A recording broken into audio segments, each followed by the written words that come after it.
بسم الله الرحمن الرحيم.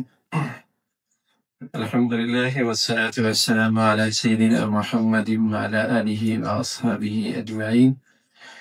أما بعد فأعوذ بالله من الشيطان الرجيم. بسم الله الرحمن الرحيم. فقال إنني من المسلمين. صدق الله العظيم. اللهم صل على سيدنا محمد النبي الأمي وعلى آله وأصحابه وسلم. اللهم صل على سيدنا محمد النبی الأمی وعلى آلہ وأصحابہ وسلم.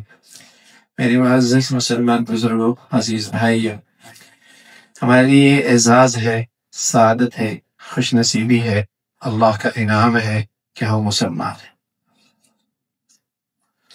آج اس اسلام کے رشتے کے بدولت سچ کہہ رہا ہوں، میرے دل میں آپ حضرات کی محبت ہے، اور یقیناً آپ کی نظروں کے اندر بھی میرے لیے محبت ہے۔ یہ صرف رشتہ اسلام کے بدولت ہمیں فخر ہے، ہم اللہ کا شکر ادا کرتے ہیں، ہم اللہ کی اس عظیم نعمت پہ ہر گھڑی شکر گزار ہیں۔ اننی من المسلمین، ہم مسلمان ہیں، ہم مسلمان ہیں۔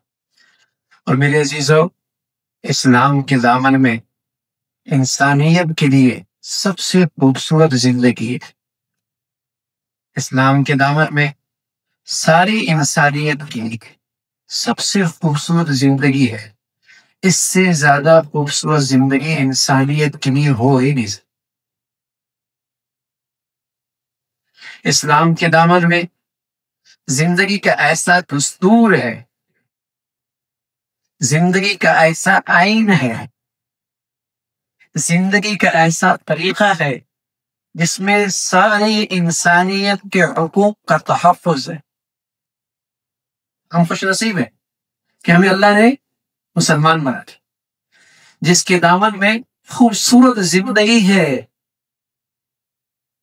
جس میں ہر رشتے کے حقوق کا تحفظ ہے، ہر انسان کے امیر غریب قریب دور سب کے حقوق کا تحفظ ہے۔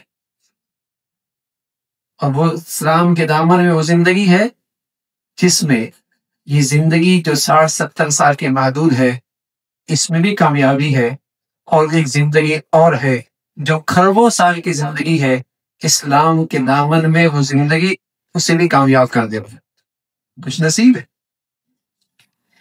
اس نعمت اسلام پر ہم اللہ کا شکر ادا کرتے ہیں، اور اللہ کریم نے کہا نعمتی ورضیت لکم الاسلام دینا، نعمتی میری عظیم الشان نعمت اسلام۔ تو اس اسلام کے دامن میں ایک خوبصورت زندگی ہے، اور اس کا ایک خوبصورت پہلو ہے کہ انسانوں کے ساتھ، لوگوں کے ساتھ کیسے رہنا۔ اس اسلام کے دامن میں ایک زندگی کا پہلو یہ ہے کہ انسانوں کے ساتھ کیسے رہے۔ تو اسلام کی تعلیم ہے المسلم من سلم المسلمون من لسانه ويده، المؤمن من امنه الناس، المسلم من سلم المسلم من سلم من لسانه ويده، المؤمن من امنه الناس۔ یہ اسلام کی خوبصورت زندگی ہے، جس اسلام کا فریضہ ہے، اسلام کا فریضہ ہے کہ اس کی ذات سے کسی کو تکلیف، جیسے نماز فرض ہے، جیسے زکوٰۃ فرض ہے، جیسے حج فرض ہے، جیسے روزے فرض ہے، اسی طرح اسلام کے اخلاق کا ایک درجہ فرض ہے۔ اسلام میں اخلاق کا ایک درجہ فرض ہے کہ اس کی ذات سے کسی کو تکلیف نہ پہنچے۔ پیارے رسول صلی اللہ علیہ وسلم کی خدمت میں ایک شخص آیا کہ نہیں یا رسول اللہ، احب ان اکون اعدل الناس، میں چاہتا ہوں سب سے زیادہ انصاف کی زندگی گزاروں۔ کوئی پیمانہ، کوئی معیار، کوئی ترازو؟ تو پیارے رسول صلی اللہ علیہ وسلم نے فرمایا احب للناس ما تحب لنفسی تکن اعدل الناس۔ اخلاق کا یہ درجہ عدل، کسی کے ساتھ زیادتی نہ ہو، کسی کے ساتھ نا انصافی نہ ہو، کسی کے ساتھ ظلم نہ ہو، کسی کے حقوق ضائع نہ ہو، کس کے حق مارا نہ جائے۔ اسلام میں اخلاق کا یہ درجہ فرض ہے۔ ایثار، احسان، ہمدردی، اجر ملے گا، ثواب ملے گا، یہ سنت ہے، یہ نفل ہے۔ لیکن ایک درجہ اسلام کا ایسا ہے اخلاق کا کہ جو فرض ہے کہ اس کی ذات سے کسی کو تکلیف نہ پہنچے۔ بتائیے اگر مسلمان کی زندگی میں اسلام کا یہ پہلو زندہ ہو جائے تو سب سے پہلا انعام کیا ملے گا اس دنیا میں؟ میٹھا پھل کیا ہوگا؟ سب سے پہلے میٹھا پھل یہ ہوگا کہ ان کے آپس میں محبتیں ہوں گی، ان کے آپس میں پیار ہو۔ ایک گھر لے لیں، اگر ہر گھر کا فرد چاہے کہ میری ذات سے کسی کو تکلیف نہ ہو تو گھر جنت نہ بن جائے۔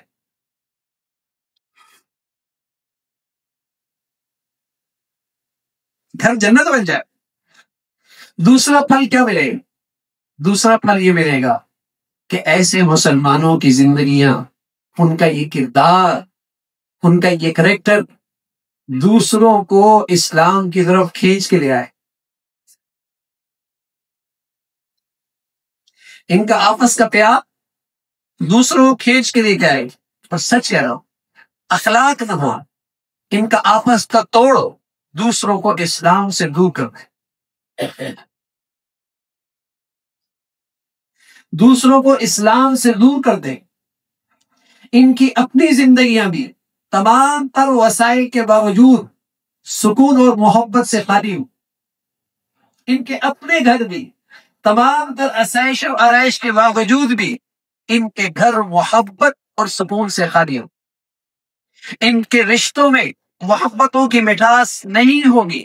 اس لیے پیارے رسول صلی اللہ علیہ وسلم فرمایا کرتے تھے، ایک وقت آئے اظہر اللہ رسول علم وضیع العمل وتحرف بالألسن وزباغت بالقلوب وتقاطع الارحام فلعنهم اللہ عند ذلك فأسمهم وأعمى أبصار۔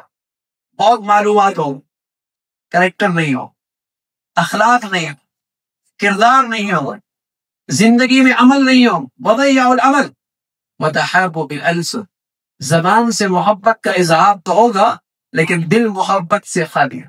یا کھوٹ ہوگا، یا حسد ہوگا، یا کینہ ہوگا، یا بغض ہوگا، جو کہ حرام ہے۔ صرف بلی کھانا حرام نہیں، مینڈک کھانا حرام نہیں ہے، چوہا کھانا حرام نہیں ہے، سانپ کھانا حرام نہیں ہے، خنزیر کھانا حرام نہیں ہے، دل میں کینہ، بغض، حسد رکھنا بھی حرام۔ دل میں کینہ، بغض، حسد رکھنا بھی حرام۔ یہ بڑی بیماری ہے۔ تو اخلاق اسلام خوبصورت زندگی ہے، اس کا ایک خوبصورت پہلو انسانوں کے ساتھ کیسے رہنا، انسانی معاشرے میں زندگی کیسے گزارنی، اس کا ایک پہلو ہے اچھے اخلاق۔ اچھے اخلاق جس کا ایک درجہ فرض ہے، جس کا ایک درجہ فرض ہے کہ میری ذات سے کسی کو تکلیف نہ ہو۔ اور میرا عزیز میں کر رہا ہوں، اس کا فائدہ کیا ہوگا؟ آپ کے گھروں میں محبت ہے۔ آئی محبت ہی نہیں، مسلمان معاشرہ ٹوٹ پھوٹ کا شکار۔ نماز ہے، روزہ ہے، زکوٰۃ ہے، خرچ کرنا ہے، میرے اخلاق نہیں، تسبیحات ہیں، وظائف ہیں، نفلی عمرے ہیں، نفلی صدقات ہیں، میرا دل صاف ہے، میرا دل صاف ہے۔ پہلے نبی صلی اللہ علیہ وسلم کا پیارا صحابی جو اللہ کے نبی کے سب سے پیارے شاگرد بھی تھے، طالب علم بھی تھے، صحبت یافتہ بھی تھے، 10 سال صحبت گزاری، کیسے زبردست مرید ہوں گے، 10 سال صحبت اختیار کی۔ تو آپ انہیں کیا نصیحت کر رہے ہیں؟ اتنے وظیفے کر لو، نہ اتنے نفل پڑھ لو، نہ آپ انہیں کہنے لگے یا بنی ان تقدر ان تصبح وتمسی وليس في قلبك غش لأحد فافعل وذلك من سنتي ومن أحب سنتي فقد أحبني ومن أحبني كان معي في الجنة او كما قال عليه الصلاة والسلام۔ انس بیٹے، یا بنی، اے میرے پیارے بیٹے، ان تقدر، اگر تو اس کی قدرت رکھتا ہے. آسان نہیں ہے، آسان نہیں ہے، آسان نہیں ہے. نفل پڑھنا آسان، نفلی عمرہ کرنا آسان، لیکن اچھے اخلاق اپنانا آسان نہیں. فرمایا ان تقدر، اگر تجھے اس کی قدرت ہے تو ان تصبح وتمسیہ وليس في قلبك غش لأحد، تیری صبح شام یوں گزرے کہ تیرے دل میں کسی کی کھوٹ نہ ہو، برائی نہ ہو، کینہ نہ ہو، حسد نہ ہو. ففعل، بیٹے ایسا کر لے. وذلك من سنتی، میرے اخلاق کو یہ، میری سنت کو یہ. ومن احب سنتی فقد احبنی، اور جس کو مجھ سے محبت ہے یقیناً اس کو پھر میرے اخلاق سے بھی محبت ہے، میرے طریقے سے بھی محبت ہے، میری سنت سے بھی محبت ہے. اور انعام کیا ملے گا؟ جنت میں میرے ساتھ. کوئی آدمی روزہ رسول سے آ جائے، روزہ رسول سے ہو کے آ جائے، ہم کہتے ہیں خوش نصیب ہے، اور واقعی خوش نصیب ہے، روزہ رسول سے ہو کے آ گیا. لیکن بھائی جسے جنت میں پیارے نبی کی رفاقت مل جائے، بتائیے اس کے نصیب کتنے بڑھیا. جسے پیارے نبی کی رفاقت جنت میں مل جائے اس کی نصیب کتنی بڑھیا. لیکن اس کی قیمت کیا ہے؟ اس کی قیمت کیا ہے؟ اس کی قیمت کیا ہے؟ میرا دل مسلمانوں کے لیے صاف، میرا دل مسلمانوں کے لیے صاف، میرے اخلاق اچھے ہوں. یہ وہ قیمت ہے کہ کل قیامت میں پیارے نبی کی جنت میں رفاقت مل جائے. میرے عزیزو، میرے بھائیو، جب اسلام کے درخت میں، اسلام کے درخت میں اس کی جڑ میں، اس کی جڑ میں عقیدہ آخرت، کل کی زندگی وہ مضبوط ہوتی ہے. اسلام کے درخت میں جو جڑ ہے، عقیدہ آخرت کا استحضار، دھیان، جب وہ مضبوط ہوتا ہے تو اس درخت اس اسلام کے درخت پر اچھے اخلاق کا میٹھا پھل ہے. اور اسلام کی جس درخت کی جڑ میں زہریلا کیڑا لگ جائے، اس کی جڑ میں زہریلا کیڑا لگ جائے، مفاد پرستی کا، خود غرضی کا، دنیا پرستی کا، دنیا پرستی کا، خود غرضی کا، مفاد پرستی کا، آخرت کے بجائے دنیا پرستی، مفاد پرستی، خود غرضی کا کیڑا اسلام کے درخت کو لگ جائے تو پھر اسلام کے اس درخت میں اخلاق کے پھل نہیں آتے، اخلاق کے خوشبودار پھول نہیں آیا کرتے. تو میرے عزیزو، اچھے اخلاق کی بنیاد اس بات کا خیال رکھنا، پتہ نہیں کل آئے گی یا نہیں آئے گی، صبح آئے گی یا نہیں ہوگا. میرے نبی فرمایا کرتے عبداللہ ابن عمر سے رضی اللہ تعالیٰ، عبداللہ کیسے دن گزارتے ہو؟ کہا یا رسول اللہ صبح کرتا ہوں تو پتہ نہیں شام ہوگی یا نہیں، اور شام گزارتا ہوں تو پتہ نہیں صبح ہوگی یا نہیں ہوگی. فرمانے لگا عبداللہ بڑی لمبی عمر ہے، میرا حال تو یہ ہے، ایک طرف سلام پھیرتا ہوں تو یقین نہیں ہوتا دوسری طرف سلام پھیر پاؤں گا یا نہیں پاؤں گا. جب اسلام کے درخت کی جڑ میں کل کی زندگی کا یہ استحضار، یہ دھیان رہے گا، اچھے اخلاق اپنانا آسان ہوگا، معاف کرنا آسان ہوگا، درگزر کرنا آسان ہوگا، دل صاف کرنا آسان ہوگا. لیکن میرے عزیزو، اگر اسے دنیا پرستی کا کیڑا لگ گیا، پھر جھگڑے بڑھتے، پھر نفرتیں بڑھتی، پھر ٹوٹ پھوٹ بڑھتی ہے، پھر دوریاں بڑھتی ہیں، گھر خراب ہوتے ہیں، معاشرہ ٹوٹتا ہے، اور مسلمانوں کی زندگیاں بجائے اس کے کہ اسلام کا نمونہ بنے، لوگوں کے لیے دوری کا باعث بنتی ہے.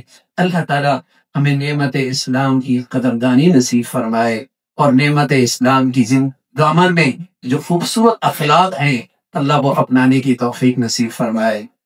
بہت محبت سے آپ بات سن رہے تھے، اسی کی برکت سے کچھ باتیں کہہ دی، وقت اتنا ہی تھا. انشاءاللہ اتنی بات بھی اللہ ہمیں اس پہ عمل کی توفیق نصیب فرما دے. آخر دعوانا الحمدللہ رب العالمین.